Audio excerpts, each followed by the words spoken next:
The land use class, that one, that class is meant as it's a wrap-up on the whole forest strand that they've taken. We tell them, you know, you're going to get this chunk of land.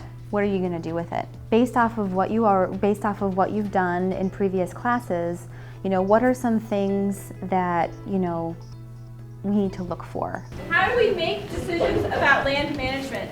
Tell your group members what you had jotted down.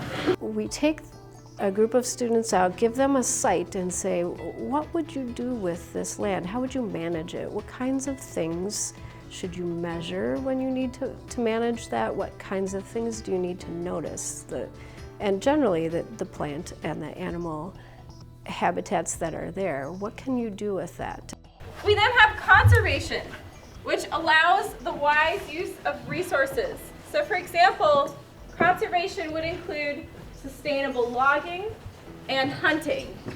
We go through different uses for land, recreation. We talk about preservation, conservation. The kids really tell us, you know, and we want to know from them, what does that mean to you? And they have to give evidence as to why their choice is a good choice. So what are they looking at?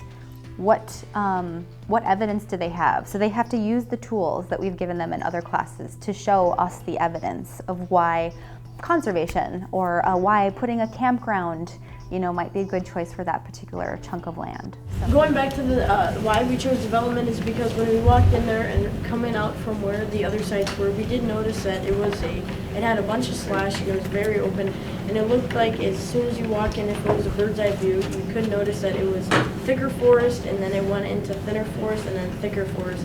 So that makes us conclude that it was development because it did look like there was some sort of site or building there before that. We let our students know that management plans for land, those are real decisions that real people make every single day, and they can have a say in that, and that's really empowering. And to give students the confidence to use information and to talk about it, that might empower them in the future to help make those decisions and help shape our landscape.